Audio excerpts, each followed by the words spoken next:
السلام علیکم ویورز، ہمارے چینل پر خوش آمدید۔ آج بھی وہ منظر سوچ کر میرا دل چھلنی ہو جاتا ہے جب میں نے اپنی بہن کو دیکھا۔ روز ہی شام کو وہ چھت پر جاتی تھی اور کہتی تھی کہ اسے چھت پر جا کے کچھ سکون کے پل گزارنے ہیں، لیکن اس دن اتفاق سے میں بھی اس کے پیچھے چھت پر چلی گئی تھی۔ مجھے تار سے کپڑے اتارنے تھے، پر سامنے کا منظر دیکھ کر میری روح کانپ گئی تھی۔ جب میری بہن وہاں کسی لڑکے سے پیسے لے رہی تھی، اس نے جلدی سے وہ پیسے اپنے دوپٹے کے پلو میں چھپا لیے۔ میں نے یہ منظر دیکھ تو لیا تھا، لیکن میرا دل کافی دکھی تھا۔ میری بہن مجھ سے پیسے مانگتی تھی، لیکن میں نے آج تک اسے انکار نہیں کیا تھا۔ پھر ایسی بھی کیا مجبوری تھی کہ اسے کسی لڑکے سے پیسے مانگنے پڑے؟ میں جانتی تھی کہ وہ اس لڑکے کے ساتھ کافی دیر سے تھی، شاید وہ دونوں ایک دوسرے کو پسند کرتے تھے۔ میرا نام گلبانو ہے، میرا تعلق پٹھان فیملی سے تھا۔ ہم لوگ صفات کے رہنے والے تھے۔ ہم لوگ اتنے امیر نہ تھے، اسی لیے گھر میں غربت کی وجہ سے 2 وقت کی روٹی بھی میسر نہ تھی، پر عزت دار گھرانے سے تعلق تھا۔ اسی لیے اماں ابا سختی سے منع کرتے تھے کہ خبردار جو ہم نے گھر سے باہر قدم بھی رکھا۔ ہم لوگ جب بھی گھر سے باہر جاتے تھے تو اماں کو بتا کر جاتے تھے، اور ابا کے آنے سے پہلے ہی ہم گھر واپس آ جاتے تھے۔ میں گھر کی سب سے بڑی بیٹی تھی، میں کافی سمجھدار تھی، لیکن میری چھوٹی بہن اتنی ہی بگڑ گئی تھی۔ اسے ابا نے لاڑ سے پالا تھا، لیکن جیسے ہی وہ جوان ہوئی تو ابا جان گئے تھے کہ اب اس پر سختی ضروری ہے، اور ابا کی سختی کے باوجود بھی میری بہن نے جو کرنا ہوتا تھا وہ کر کے ہی رہتی تھی۔ ہمارے گھر کے حالات خراب ہی ہوتے جا رہے تھے۔ ابا کو فکر ستانے لگی کہ اگر ایسا ہی چلتا رہا تو ہماری شادی کیسے ہوگی، جبکہ میری بہن یہ بات سنتی تو وہ مزے سے کہہ دیتی تھی کہ اس کی فکر کرنے کی کسی کو بھی ضرورت نہیں ہے۔ میں نے دل ہی دل میں سوچا کہ اس نے تو اپنا انتظام کر لیا ہے، ہم دونوں کے پاس موبائل فون بھی نہیں تھا۔ میں یہی سوچتی تھی کہ نہ جانے کیسے میری بہن اس لڑکے سے ملی۔ میں یہ بات ابا اور اماں سے چھپا چکی تھی، کیونکہ میں نہیں چاہتی تھی کہ گھر میں بلا وجہ کوئی فساد بنے، ورنہ اگر ابا کو پتہ چل جاتا کہ ان کی چھوٹی بیٹی کیا کچھ کر رہی ہے تو وہ اس کے ساتھ ساتھ مجھ پر بھی پابندیاں لگا دیتے۔ مجھے کمپیوٹر کورس کا کافی شوق تھا۔ میں نے اماں سے کہا مجھے کمپیوٹر کورس کرنے کے لیے گھر سے باہر جانا پڑے گا، تو اماں کہنے لگیں کہ اگر ابا کو پتہ چل گیا وہ مجھے زندہ گاڑ دیں گے۔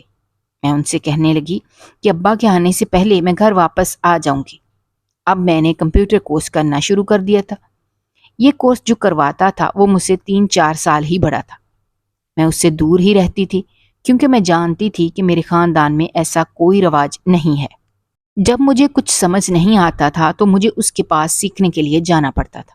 اس طرح ہم دونوں کے بیچ نزدیکیاں بڑھنے لگی تھیں، لیکن میں جانتی تھی کہ ہمارے بیچ کچھ نہیں چل سکتا، کیونکہ اسد کافی اپر کلاس فیملی سے تھا اور میں کافی غریب گھرانے کی تھی۔ میں برقعے میں رہتی تھی، وہ صرف میری آنکھیں ہی دیکھتا تھا۔ جبکہ ایک دن کہنے لگا کہ میرا نام کس نے رکھا ہے؟ میں اس کے اس سوال پر کافی حیران ہوئی۔ اس نے میرے نام کی کافی تعریف کی تھی، لیکن میں اس سے دور ہی رہنے لگی تھی، کیونکہ میں جانتی تھی کہ اگر ابا کو پتہ چل گیا تو وہ مجھے چھوڑیں گے نہیں۔ اسد پنجاب کا رہنے والا تھا، لیکن وہ سوات ایک پروجیکٹ کی وجہ سے آیا ہوا تھا۔ دن ایسے ہی گزرتے رہے، میرا کورس ختم ہو گیا تھا۔ اب آخری 2-3 دن ہی چل رہے تھے۔ اس نے بھی واپس اپنے شہر چلے جانا تھا۔ مجھے روز ایسے لگتا جیسے وہ مجھ سے کوئی بات کرنا چاہتا ہو، لیکن چاہ کر بھی نہیں کر پاتا تھا۔ ایک دن وہ مجھ سے کہنے لگا کہ وہ مجھ سے محبت کرتا ہے۔ اس کے منہ سے اپنے لیے اظہار محبت سن کر مجھے کافی عجیب لگا تھا۔ میرا دل تیزی سے دھڑکنے لگا تھا۔ میں نے اسے کہا کہ یہ سب ممکن نہیں ہے۔ جب وہ کہنے لگا کہ وہ مجھ سے نکاح کرنا چاہتا ہے، میں نے اسے سمجھایا کہ میرے اماں ابا کافی سخت ہیں، اس طرح کے رشتوں پر یقین نہیں کرتے۔ میں تو ابا کو بتا کر بھی نہیں آتی۔ تو وہ مجھے کہنے لگا کہ مجھے ڈرنے کی ضرورت نہیں ہے، وہ ایسا کچھ نہیں کرے گا جس سے میری عزت پر آنچ آ جائے اور سب میرے خلاف ہو جائیں۔ میں اس کی بات سن کر تھوڑا حیران تو ہو گئی تھی، لیکن وہ مجھ سے کہنے لگا کہ وہ میرے گھر اپنا رشتہ لے کر آئے گا۔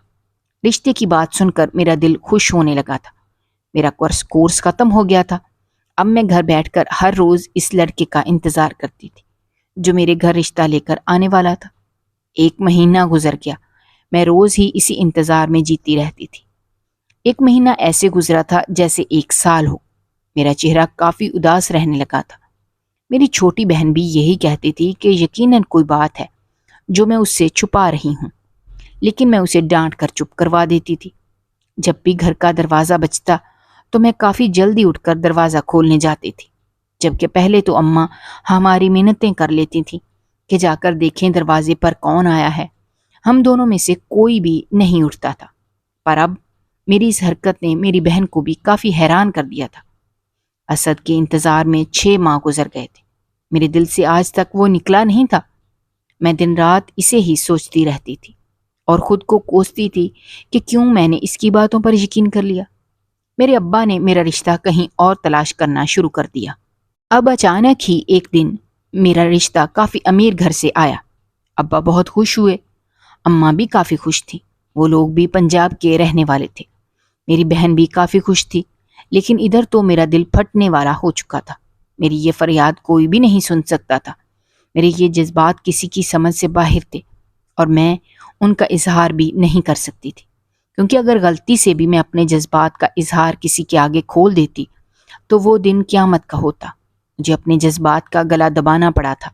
میرا رشتہ پکا ہو گیا تھا، سب گھر والے کافی خوش تھے، پر میں اسد کو ہی یاد کر کر کے آنسو بہاتی تھی۔ سب کو یہی لگتا تھا کہ میں گھر سے رخصت ہونے والی ہوں، شاید اسی لیے رو رہی ہوں۔ میں چاہتی تھی کہ میں اس لڑکے کو بتاؤں کہ میرا رشتہ کہیں اور سے آ گیا ہے، اس سے ایک دفعہ ملنا چاہتی تھی۔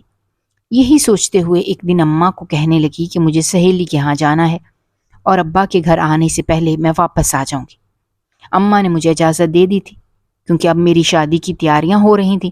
اماں کو یہی لگ رہا تھا کہ میں شاید اپنی سہیلی کے ساتھ بازار جا رہی ہوں، لیکن میں جیسے ہی گھر سے باہر نکلی تو میری منزل الگ تھی۔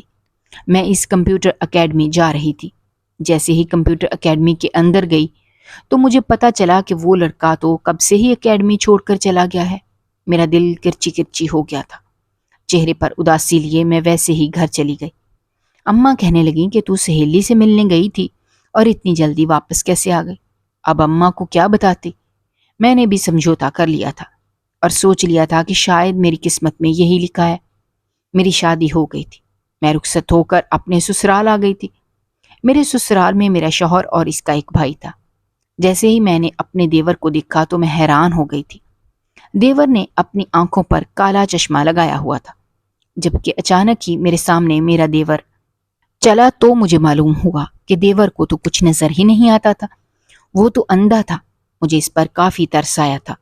میرے شوہر نے مجھے بتایا کہ دیور کا بچپن میں کافی سخت ایکسیڈنٹ ہوا تھا، جس کی وجہ سے وہ دیکھ نہیں سکا۔ اس نے اپنے بھائی کے لیے کافی علاج کروایا تھا، لیکن اس کا علاج نہ ہو سکا۔ مجھے اب شوہر کے ساتھ ساتھ دیور کا بھی خیال رکھنا پڑتا تھا۔ میں اپنے دیور کو اپنا چھوٹا بھائی ہی سمجھتی تھی اور اس کا دل سے خیال رکھتی تھی، کیونکہ وہ خود کچھ بھی نہیں کر سکتا تھا۔ میرا دیور کافی معصوم تھا۔ میں اسے کبھی کبھی تنگ کرتی تھی کہ میں اپنی دیورانی کافی پیاری لاؤں گی اور اس کی جوڑی کافی سجے گی، تو میرا دیور شرما جاتا تھا۔ میری زندگی اپنے شوہر کے ساتھ کافی اچھی چل رہی تھی، پر میں آج بھی اسد کو بھول نہیں سکی تھی۔ جب بھی مجھے اس کا خیال آتا تو میرا دل دکھتا تھا، میں اداس ہو جاتی تھی۔ شوہر میرے چہرے پر اداسی دیکھتا تو پوچھنے لگتا کہ کیا ہوا ہے۔ اسے یہی لگتا کہ میں اس کے ساتھ خوش نہیں ہوں، لیکن میں اس کو اپنے ماضی کا بتا کے کسی شک میں نہیں ڈالنا چاہتی تھی۔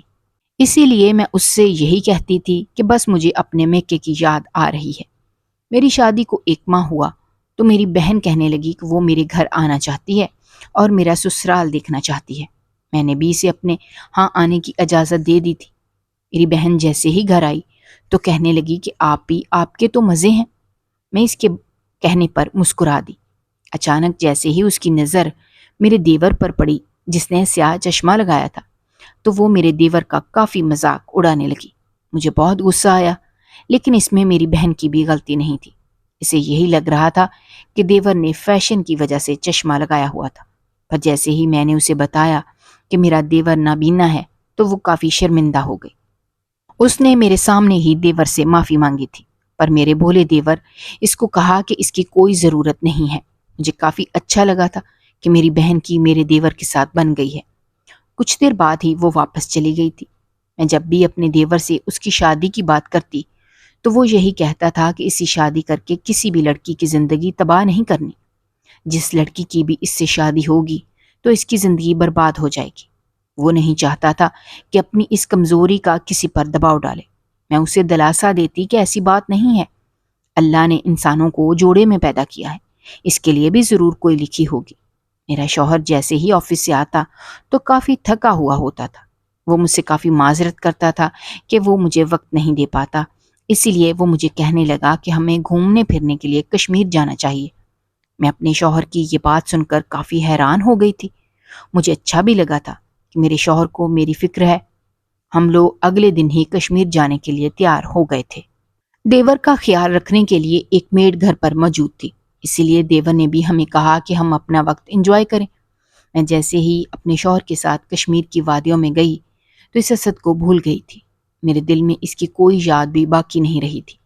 بس مجھے یہی معلوم تھا کہ میں ہوں اور میرے ساتھ میرا شوہر ہے، ہم نے اپنی پوری زندگی ایسے ہی گزارنی ہے۔ پر مجھے کیا معلوم تھا کہ میرا ماضی ایسے میرے سامنے آ جائے گا۔ ہم لوگ اس وقت کشمیر کی پہاڑ پر موجود تھے۔ ایک ہوٹل تھا جو کافی پیارا تھا۔ ہم دونوں کھانا آرڈر کرنے لگے۔ میرے شوہر ویٹر کو کھانا بتا رہے تھے۔ اچانک ہی میری نظر سامنے پڑی۔ میرا رنگ اڑ چکا تھا کیونکہ وہ منظر ہی کچھ ایسا تھا۔ میرے سامنے اسد تھا اور اس کے ساتھ ایک لڑکی تھی جو کافی خوبصورت تھی۔ اسد نے اس لڑکی کے گرد اپنے بازو حائل کیے ہوئے تھے۔ وہ ایک خوبصورت کپل لگ رہا تھا۔ اسد کو اس لڑکی کے ساتھ اتنا خوش دیکھ کر مجھے اس کی وہ باتیں یاد آ گئی تھیں۔ اس کے وہ وعدے میرے سامنے آنے لگے تھے جو وہ مجھ سے کرتا تھا۔ میرا دل ٹوٹ چکا تھا، لیکن میں نے شکر ادا کیا کہ میں نے کوئی فضول قدم نہیں اٹھا لیا۔ اماں ابا کا میں دل سے شکریہ ادا کرنے لگی تھی کہ انہوں نے مجھے کسی بھی دلدل میں پھنسنے سے پہلے بچا لیا تھا، اور میں یہ جان گئی تھی کہ اماں ابا اولاد کے لیے جو فیصلہ کرتے ہیں وہ فیصلہ بہت اچھا ہوتا ہے۔ شوہر نے جیسے ہی چٹکی بجائی تو میں دوبارہ سے ہوش کی دنیا میں آئی۔ کھانا آ چکا تھا، لیکن میں نہیں چاہتی تھی کہ اسد مجھے دیکھ لے اور پھر میرے شوہر کو بھی دیکھے اور وہ کچھ ایسے ویسے بات کر لے۔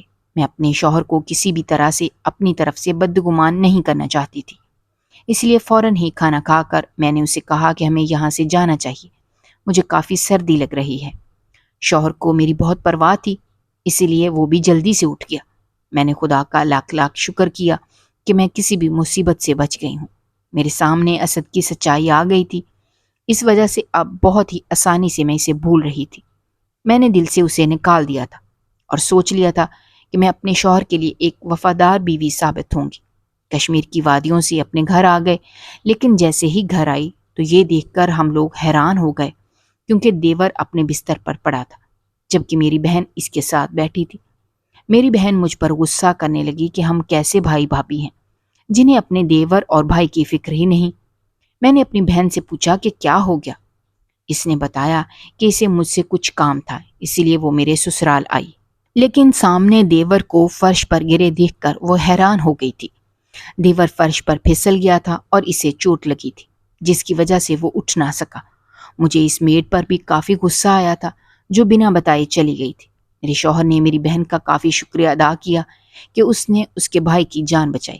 بہن واپس چلی گئی تھی۔ اس دن کے بعد میرا دیور ٹھیک ہونے لگا تھا، لیکن اب وہ میری بہن کی کافی تعریف کرتا تھا کہ میری بہن نے اس کا بہت خیال رکھا تھا، وہ دل کی بہت اچھی ہے۔ لیکن میں اس کی بات پر مسکرا دی کہ وہ صرف دل کی ہی اچھی ہے، لیکن اس کی حرکتیں مجھے آج بھی پسند نہیں آتی تھی۔ میں جب بھی اپنے میکے جاتی تھی تو میری بہن اب بھی چھت پر چلی جاتی تھی اور میں جانتی تھی کہ وہ چھت پر اسی لڑکے سے بات کرنے جاتی ہے، اور شاید اس بار میں غلط تھی کیونکہ ایک دن میری بہن مجھ سے کہنے لگی کہ اسے میرا دیور بہت پسند ہے۔ یہ بات سنتے ہی میں حیران ہو گئی تھی کہ اسے بھلا دیور کیسے پسند آ سکتا ہے جو کہ اندھا ہے اور اسے دکھائی نہیں دیتا۔ بہن نے جیسے ہی میری بات سنی تو کہنے لگی کہ پیار بھی تو اندھا ہی ہوتا ہے۔ میں اس کی بات سن کر کافی غصہ کرنے لگی اور اس سے کہنے لگی کہ اگر اس نے میرے دیور سے شادی کی تو وہ زندگی بھر اس کی خدمت کرتے ہی گزار دے گی۔ اس سے اچھا ہے کہ وہ اسی لڑکے سے شادی کر لے جس سے وہ چھت پر بات کرتی ہے۔ بہن کو جیسے ہی پتا چلا کہ میں نے اس کو رنگے ہاتھوں پکڑا ہے تو وہ کافی حیران ہو گئی تھی، لیکن پھر بات سنبھالتے ہوئے کہنے لگی کہ وہ تو اس لڑکے سے کب سے دوستی توڑ چکی ہے۔ میں نے اس سے کہا کہ جھوٹ بولنے کی ضرورت نہیں ہے کیونکہ کل رات بھی میں نے اسے چھت پر دیکھا تھا جب وہ کسی سے بات کر رہی تھی۔ جیسے ہی میری بہن نے کہا کہ وہ اس لڑکے سے نہیں بلکہ میرے دیور سے بات کر رہی تھی تو میں حیران ہو گئی۔ اپنی بہن پر کافی غصہ آیا اور میں نے اس سے پوچھا کہ وہ بتائے کہ یہ سب کب سے چل رہا ہے، لیکن وہ کہنے لگی کہ ہمارے بیچ صرف دوستی ہے، پر وہ چاہتی ہے کہ اس دوستی کو رشتے کا نام دے دیا جائے۔ میں نے اس سے کافی سمجھایا کہ ایسا کرنا حماقت ہے، اسے رشتوں کی کمی نہیں ہے، اسے بھی کوئی اچھا لڑکا مل جائے گا، لیکن میری بہن نے ضد ہی پکڑ لی تھی۔ مجھے بھی اس کی بات کی سمجھ نہیں آتی تھی کہ وہ کہاں پیسوں کے پیچھے پاگل تھی اور اب اس لڑکے سے شادی کرنا چاہتی ہے جو خود کچھ کماتا بھی نہیں تھا، بلکہ وہ تو نابینا تھا۔ بہن کی ضد کے آگے میں نے ہتھیار ڈال دیے اور اپنے دیور سے کہنے لگی کہ میری بہن اس سے شادی کرنا چاہتی ہے۔ دیور نے جیسے ہی میری بات سنی تو وہ حیران ہو گیا۔ اس نے صاف انکار کر دیا کہ میری بہن کافی معصوم ہے، وہ اسے اپنا دوست مانتا ہے لیکن اس کی زندگی برباد نہیں کر سکتا۔ اگر اس نے دیور سے شادی کی تو وہ کبھی خوش نہیں رہ پائے گی۔ پر اپنے دیور کو سمجھانے لگی کہ میری بہن نے ضد پکڑ لی ہے، اگر وہ کسی سے شادی کرے گی تو وہ دیور ہی ہے۔ دیور بھی بے بس ہو گیا تھا۔ چنانچہ سب گھر والے مان چکے تھے، میری بہن کا رشتہ دیور سے پکا ہو گیا تھا۔ ایک طرف تو میں خوش تھی کہ میری بہن میرے ہی گھر آنے والی ہے، لیکن دوسری طرف میں کافی پریشان تھی کیونکہ میں جانتی تھی کہ میری بہن کا مستقبل کیسا ہونے والا ہے، اسے کتنے امتحانوں سے گزرنا پڑے گا۔ لیکن اپنی بہن کے چہرے پر اطمینان دیکھتی تو میں حیران ہو جاتی۔ آخر میری بہن کی شادی میرے دیور سے ہو گئی اور وہ میری دیورانی بن کر میرے سسرال آ گئی تھی۔ اب یہ اس کا بھی سسرال تھا۔ وہ دیور کے ساتھ کافی خوش تھی، یہ دیکھ کر ہم دونوں بھی خوش ہو گئے تھے۔ ایک روز وہ کہنے لگی کہ وہ دیور کو ورزش کروانے کے لیے لے جا رہی ہے۔ میں بھی خوش ہو گئی، پر کچھ دیر بعد جیسے ہی وہ واپس آئی تو اچانک سے ہی اس کا بیگ فرش پر گر گیا، لیکن اس کے بیگ میں جتنے بھی پیسے تھے وہ سارے باہر نکل گئے۔ ان پیسوں کو دیکھ کر تو حیرت زدہ ہو گئی کہ اتنے زیادہ پیسے اس کے پاس کیسے آئے۔ پر اچانک ہی میری بہن نے جب وہ پیسے دیکھے تو اس کا رنگ بھی زرد ہو گیا تھا۔ وہ مجھ سے کہنے لگی یہ پیسے اس کی کمیٹی کے ہیں جو اس نے ورزش سے واپسی پر لیے ہیں۔ اس نے بات تو بنا لی تھی لیکن مجھے اس کی بات پر بالکل بھی یقین نہیں تھا۔ دیور کو لے کر واپس اندر چلی گئی تھی۔ اب تو یہ اس کا روز کا معمول تھا۔ صبح صبح ہی وہ دیور کو لے کر باہر نکل جاتی تھی، لیکن جیسے ہی واپسی آتی تو وہی بیگ اس کے ہاتھ میں ہوتا تھا، لیکن اب وہ بیگ مضبوطی سے بند ہوتا تھا۔ اس بیگ کو دیکھ کر ایسا لگتا تھا جیسے اس کے اندر کچھ موجود ہے، کیونکہ جب وہ باہر جاتی تھی تو اس کا وہ بیگ کافی خالی ہوتا تھا۔ میں یہ بات سمجھ نہ سکی، مجھے اب اس پر شک ہونے لگا تھا۔ میں جانتی تھی میری بہن کا دماغ بہت چلتا تھا، وہ شیطانی کام بہت زیادہ کرتی تھی۔ وہ اس بات کو نہیں سمجھتی تھی کہ کون سا کام اچھا ہے اور کون سا برا ہے، بس اس کو جس کام میں اپنا فائدہ دکھائی دیتا تھا میری بہن وہی کام کرتی تھی۔ اس لیے مجھے ڈر لگنے لگا تھا کہ کہیں میری بہن دیور کے ساتھ کوئی فضول کام نہ کرتی ہو۔ میں نے اپنے شوہر کو یہ سب بتانا مناسب نہ سمجھا اور خود ہی ٹھان لیا کہ اس چیز کا پتہ لگا کر رہوں گی۔ اگلے دن میں نے فیصلہ کر لیا کہ اپنی بہن کا پیچھا کروں گی کہ وہ دیور کو لے کر کہاں جاتی ہے۔ جیسے ہی وہ اگلے دن دیور کے ساتھ باہر نکلی تو میں اس کے پیچھے پیچھے چلنے لگی۔ مجھے یہی لگ رہا تھا کہ وہ دیور کو ورزش کروانے کسی پارک لے کر آئے گی، لیکن وہ تو جدھر جا رہی تھی وہ ایک بہت ہی پرانا بازار تھا۔ بازار میں کافی رش تھا۔ اچانک ہی وہ رکی تو میں بھی رک گئی تھی۔ اچانک ہی میری نظر اس کے ہاتھ میں ایک کپڑے پر پڑی جو اس نے فرش پر رکھا تھا۔ اس کپڑے کے اوپر اب وہ دیور کو بٹھا رہی تھی۔ یہ عجیب حرکت دیکھ کر تو مجھے کافی حیرانی ہوئی تھی، نہ جانے وہ آگے کیا کرنا چاہتی تھی۔ پھر اس نے جلدی ہی اپنے بیگ سے ایک لفافہ نکالا تو وہ لفافہ اسی دیوار پر لٹکا رہی تھی جو دیور کے ساتھ موجود تھی، لیکن جیسے ہی میری نظر اس لفافے پر گئی تو میری روح کانپ گئی تھی، کیونکہ اس پر لکھا تھا کہ نابینا افراد کی مدد کرنا کافی ثواب کا کام ہے۔ یہ تحریر جیسے ہی میں نے پڑھی تو میری روح کانپ گئی تھی، میرے پاؤں تلے سے زمین نکل گئی تھی۔ میں نے کبھی سوچا نہیں تھا کہ میری اپنی بہن ایسی گندی حرکت کرے گی، اور وہ بھی اپنے شوہر کے ساتھ۔ اب جو لوگ بھی آ رہے تھے وہ اس تحریر کو پڑھ کر میرے دیور کی جھولی میں 2-3 نوٹ رکھ رہے تھے۔ یہ دیکھ کر میں حیران ہو گئی تھی۔ میں جان گئی تھی کہ دیور کو اس سب کا نہیں پتا تھا، تبھی وہ یہ سب کر رہا ہے۔ میری بہن دیور کو وہاں بٹھا کر خود آئس کریم کھانے چلی گئی تھی۔ میں ٹوٹے قدموں کے ساتھ گھر واپس آ گئی تھی۔ میرا دل بری طرح گھبرا رہا تھا۔ ایک طرف میرا دیور تھا جو بہت معصوم تھا، اور دوسری طرف میرا اپنا رشتہ میری بہن تھی جس کی حرکت پر مجھے بہت افسوس ہو رہا تھا۔ کچھ دیر بعد جیسے ہی بہن واپس آئی تو اس کا پرس پیسوں سے بھرا ہوا تھا۔ میں نے بہن کو کافی غصے سے دیکھا تھا۔ بہن جیسے ہی کمرے میں چلی گئی تو میں نے دیور کو اپنے پاس بلا لیا۔ دیور سے پوچھنے لگی کہ وہ ورزش کے لیے کہاں جاتا ہے، تو دیور کہنے لگا کہ وہ ورزش کے لیے پارک جاتا ہے، لیکن اس پارک میں کافی رش ہوتا ہے جس کی وجہ سے اسے کوئی جگہ نہیں ملتی، اسی لیے وہ سڑک پر کپڑا بچھا کر اسی جگہ ورزش کرتا ہے۔ اس کی بات سن کر میں حیران ہو گئی تھی۔ اس نے وہی سب کچھ کہا جو میری بہن اس سے کہتی تھی۔ میں نے اپنے دیور کو کہا کہ وہ مجھے معاف کر دے۔ میری بہن اس کے لیے اچھی بیوی ثابت نہیں ہوئی۔ میرا دیور حیران ہو گیا، کہنے لگا کہ بھابھی آپ ایسی بات کیوں کر رہی ہیں؟ آپ کی بہن تو میری بہت اچھی بیوی ہے، میرا اتنا خیال رکھتی ہے، مجھے روز صبح ورزش کے لیے لے کر جاتی ہے۔ میں نے اپنے دیور کو کہا کہ نہیں، وہ تیرا خیال نہیں رکھتی، بلکہ وہ تجھے ورزش پر لے کر نہیں جاتی۔ میرا دیور حیران ہو گیا، اور میں نے اپنے دیور کو کہا کہ میری بہن اسے پیسوں کے لیے استعمال کر رہی ہے۔ دیور نے جیسے ہی یہ بات سنی تو حیران ہو گیا۔ میں جانتی تھی کہ میں یہ سچ بول کر اور اسے سب کچھ بتا کر اس کا دل توڑ رہی ہوں، لیکن سچائی پتہ ہونی چاہیے تھی۔ اسی لیے میں نے سارا سچ اس کے سامنے کھول کر رکھ دیا کہ میری بہن تو اس کی اس کمزوری کا ناجائز فائدہ اٹھا رہی ہے اور اسے پرانے بازار لے کر جاتی ہے، جدھر لوگ اسے نابینا سمجھ کر اس کو پیسے دیتے ہیں، اور وہی پیسے میری بہن اپنے پرس میں رکھ کر آتی ہے۔ میرا دیور بہت افسوس کرنے لگا تھا، مجھ سے کہنے لگا کہ وہ اب اس لڑکی کے ساتھ اور نہیں رہے گا۔ اگلے دن ہی میرے دیور نے میری بہن کو طلاق دے دی تھی۔ میری بہن کافی رونے لگی اور چلانے لگی تھی، کہنے لگی کہ اس کا گھر برباد ہو گیا، لیکن میں نے اپنی بہن کو ہوش دلایا کہ اس نے تو اپنی ناپاک چالوں سے ہی اپنا گھر خود برباد کیا ہے۔ میری بہن حیران ہو گئی تھی کہ سارا سچ مجھے کیسے معلوم ہے۔ وہ اپنے میکے چلی گئی تھی۔ میں اس کے لیے کافی پریشان تھی، پر کچھ دن بعد ہی اس کا رشتہ کافی اچھی جگہ سے آیا تھا۔ اماں ابا بہت خوش ہو گئے تھے، وہ بھی پنجاب آنے والی تھی۔ لڑکے کو کوئی اعتراض نہیں تھا کہ وہ طلاق شدہ ہے، اسی لیے اس کی شادی جلد ہی اس لڑکے سے ہونے والی تھی۔ میں نے جیسے ہی اماں کی زبان سے اپنے ہونے والے بہنوئی کا نام سنا تو میں دوبارہ سے اپنے ماضی میں چلی گئی تھی، کیونکہ میرے ہونے والے بہنوئی کا نام اسد تھا، اور جیسے ہی میں نے اس کی تصویر دیکھی تو میں حیران ہو گئی تھی۔ میرے پیروں تلے سے زمین نکل گئی تھی، کیونکہ اسد وہی انسان تھا جس نے مجھے دھوکہ دیا تھا۔ میں نہیں چاہتی تھی کہ میری بہن کے ساتھ دھوکہ ہو، کیونکہ اسد کی بیوی اس کے ساتھ تھی اور میں نے اپنی آنکھوں سے دیکھا تھا۔ اسی لیے میں نے اماں سے کہا کہ ہمیں جلد بازی کرنے کی کوئی ضرورت نہیں ہے اور لڑکے کی جانچ پڑتال کر لینی چاہیے۔ اماں کہنے لگیں کہ مجھے فکر کرنے کی ضرورت نہیں، لڑکا کافی اچھا ہے۔ یہ دیکھ کر میں حیران ہو گئی تھی۔ میں نے فیصلہ کر لیا تھا کہ میں اسد کو اپنی بہن کی زندگی برباد نہیں کرنے دوں گی۔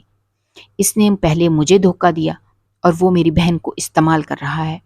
یہی سوچ کر میں اس سے ملنے اس کے گھر چلی گئی۔ اچانک ہی اس نے مجھے دیکھا تو وہ حیران ہو گیا تھا۔ میں نے اسے کہہ دیا تھا کہ میں تمہیں اپنی بہن کی زندگی کبھی بھی برباد کرنے نہیں دوں گی، لیکن اتنے میں ہی کسی نے اسے بھائی کہہ کر بلایا تھا۔ جیسے ہی میں نے پیچھے دیکھا تو وہ وہی لڑکی تھی جو اس دن اسد کے ساتھ تھی۔ میں جان گئی تھی کہ وہ اس کی بیوی نہیں بلکہ اس کی بہن تھی۔ میں کافی شرمندہ ہوئی تھی۔ اسد بھی جان گیا تھا کہ مجھے ضرور کوئی غلط فہمی ہوئی ہے جب ہی میں اس کے پاؤں میں پاس آئی ہوں۔ اس کی شادی میری بہن سے ہو گئی تھی۔ میں اپنی بہن کے لیے خوش تھی۔ میں جانتی تھی کہ اسد اچھا لڑکا ہے، وہ میری بہن کو ساری زندگی خوش رکھے گا۔ میری بہن بھی اب سدھر گئی تھی، وہ پہلے والی اب نہیں رہی تھی، جبکہ میرے دیور نے ارادہ کر لیا تھا کہ اب وہ دوبارہ سے شادی کرنے کی غلطی نہیں کرے گا۔ مجھے معلوم ہوا تھا کہ اسد کے اماں ابا کا انتقال ہو گیا تھا، وہ بھی 6 ماہ پہلے اس دنیا سے چلے گئے تھے۔ میں جان گئی تھی کہ اسی وجہ سے اسد میرے گھر نہیں آیا تھا، اور میں یہ بات سمجھتی تھی کہ اب وہ میرا بہنوئی تھا۔ اسے کافی دعائیں دی تھیں کہ یہ ایک دوستی کا آغاز کیا تھا۔ میں نہیں چاہتی تھی کہ پرانی باتوں کو دہرا کر اپنا پاکیزہ رشتہ خراب کر لوں، جبکہ میں اپنے شوہر کے ساتھ بالکل ٹھیک تھی۔ دیور کو لے کر مجھے کافی ترس آتا تھا۔ میں اس کے لیے یہی دعا کرتی تھی کہ وہ زندگی میں کافی آگے بڑھے۔ میں نہیں چاہتی تھی کہ دوبارہ سے کوئی اسے ویسا ہی دھوکہ دے جیسا میری بہن نے اس کے ساتھ کیا تھا۔ اگر آپ کو ہماری کہانیاں پسند آ رہی ہیں تو ہمارے چینل کو سبسکرائب کیجیے، ویڈیوز پر کمنٹ کیجیے اور شیئر کیجیے۔ شکریہ۔